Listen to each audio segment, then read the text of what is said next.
Just found out my daughter isn't mine, so my ex-wife just told me THST my daughter isn't mine, and we went through a DNA test which confirmed it. My daughter is 7 and has been living with her mom across the country for a couple years now. I've only seen her occasionally in that time because I can't afford to take off work. I'm not sure how strong I feel about her now. I'm considering dissolving my rights as a parent but not sure how to start. I'm already over the phase of feeling like I lived a lie for the last 7 years. When I was in the Navy, I had an on-again off-again relationship with a girl back home. On my last deployment, my girlfriend told me via email that she was knocked up. I accepted it, emailed my parents, told the military, all that jazz. I ended up getting discharged, so I went back home and took care of my pregnant girlfriend. She had the baby and I thought I was the father for 5 months.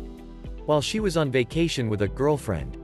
While she was gone, I got an email from her boyfriend telling me that they had been together for the last 4 months and also for the week in Myrtle Beach I was bankrolling. After that, I got the paternity test, found out it wasn't mine, and told her I was done and wanted no contact. Shitty part is my parents still babysit and treat the kid like their grandkid, so she's at a lot of family functions and such. Also, the guy wasn't even the father. I had a fiancé, we were supposed to be getting married. Then she went on a holiday by herself because she just needed to get away. She came back pregnant, to an unemployed heroin user. I had a job and an apartment. She told me, "You've never done anything to prove you really loved me. Now's your chance. Accept me and the baby." No thanks. Last I heard of her, she's an unmarried mother of 2. 2 years of DNA tests that the state continually reported as inconclusive, it led to going to someplace out of state. Got it done. Got the test results back. Quote, ... Less than 2% probability of genetic match. Huh. So. I called her up. Asked, "So. You wanna tell me what the real story is?" 2 weeks before we had our night under the sheets that resulted in the talk 9 months later, her father had come home drunk out of his mind, and raped her. I still recall the tone of her voice asking me if I had actually taken the test and that it was real.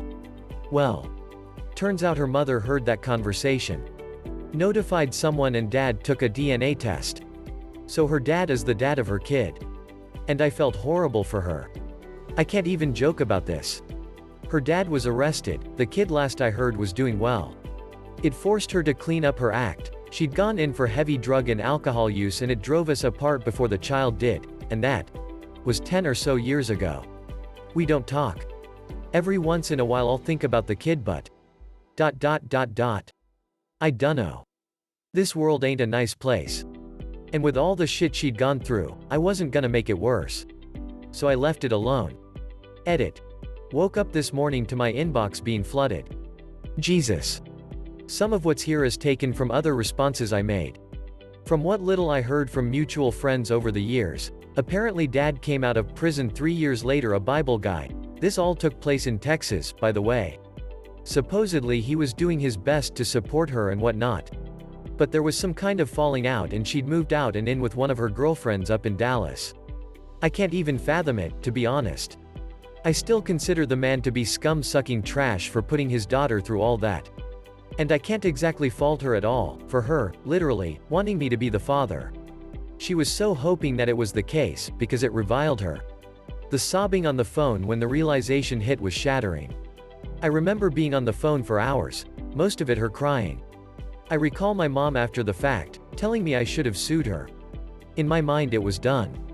I had 2 years of my life interspersed with phone calls, genetic testing visits, even bounty hunters showing up at my door and place of work serving me with notices from her family to show up or else. ... She had to raise this kid with her shit father the whole time being ignorant McDumbfuck. All that time. It's fucked. A lot of you asked why I left her, why didn't she get an abortion, etc. First of all, when she had originally called me and we had the talk 9 months later, I asked her what she wanted to do. Originally, she wanted to abort it. This was back in 2003-2004, so access to clinics was readily available. I asked if that's what she really wanted, she insisted, and I had sent her a money order to help pay for it. She never got the abortion.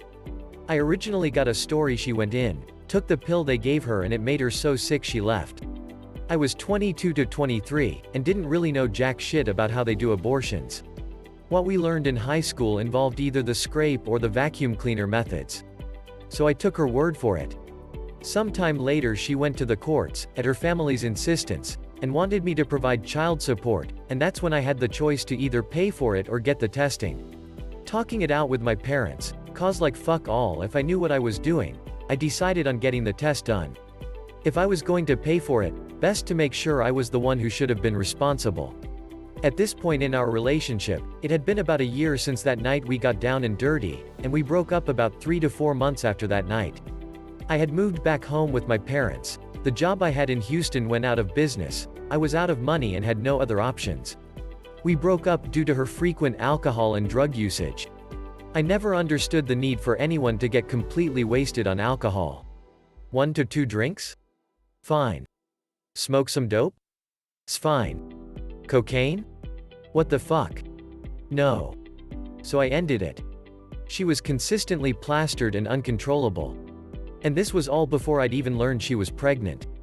The first test, for whatever reason, took damn near 6 months before anyone heard anything. The results came back inconclusive. I never got any more information than that, so either something happened at the lab or I dunno. I wound up getting referred to a place about an hour away from my parents and went there to get it done. So by the time 2 years since that night of conception rolled around, we finally had the results in. I remember opening the envelope and looking the sheet over. A lot of it I didn't understood. I did see, less than 2% chance of genetic match. I called the number at the top of the form and spoke to a woman, provided the info and she took me through it. There was absolutely no way I could be the father. Now, I'll admit, I was elated at first. I thanked the woman, hung up and looked at my cell. I had to call her. And reality set in. I called her. After all the crying and admissions, I asked what really happened the day she claimed she went in for the abortion. On her way to the clinic she said something inside her clicked, and she wanted to keep it. The roughly $600 I had sent? She used it for clothes and stuff for the baby. I asked why she couldn't have just been honest from the start, and the results of the test were why. Some of you asked why didn't I become the child's father? Because I wasn't ready for it at that point in my life. 23 years old, no job, no prospects, thousands of miles gone, and I never got along with her family. It wouldn't have been good for either of us. In the end we agreed not to be angry with one another. She was pissed at her father though. I don't know if that ever went away, though I highly doubt it did. Also I wasn't ripping on Texas. I actually really like Texas, the people are friendly, I simply wanted to provide some geolocation to what happened, is all. What are insinuating with, this all took place in Texas, by the way? That we are alcoholic, Bible-thumping, child rapists? I wasn't ripping on Texas. I actually really like Texas, the people are friendly, and I simply wanted to provide some geolocation to what happened, is all. I spent 2 years living in Houston working for a local IT firm. Met a lot of great people, had some amazing barbecue, seriously, it's like you can't go 2 blocks without hitting a barbecue joint that doesn't rock, and met some folks who were religious but not Bible-thumping nuts. As far as rapists go, only ever met the one, and you're reading about it. So that's it. P.S. As far as this reading like a detective novel? Thanks. I think. I have a mixed-race child. Originally was told it was mine until she actually gave birth. Since she was mixed, she came out pretty light-skinned. Very light-skinned, actually. But as she got older, her skin got darker and darker. Let the mother stick around for about a year to 2 years. She wasn't from where we were living and didn't have anywhere else to go. Didn't want to kick baby out into the streets. Finally, I had enough of her crazy ass and kicked her out. But, I ended up getting attached to the little girl. Fast forward 2 years and I'm single, lonely, depressed and missing the little girl. I've had no contact with them. Through the grapevine, I hear my little girl's real dad has nothing to do with her. No contact, no father. From the story I get, the real dad was married and refused her. I set up a meeting with my little girl after 2 years to get a feeling on the situation, and it was like those 2 years never happened. She ran up to me like she just saw me yesterday. I talked to the mother and I said that I'll take care of her. We never went to court. No child support has ever been filed. We don't fight about anything. I tell her if she needs anything as far as money or clothes, whatever, I'll take care of it. She's now 10, I'm married, my wife accepts her with open arms and loves her like I do. She's an awesome kid. Great student. No troubles. I have to teach her a bit of humility because all she's concerned about is being beautiful. But if that's my biggest worry with her, I think that's okay. I wouldn't change anything at all. I will tell you one thing. I live in the South and you would think that a married white couple with 2 normal white kids and an older mixed girl, one would think you'd get more looks from white folks.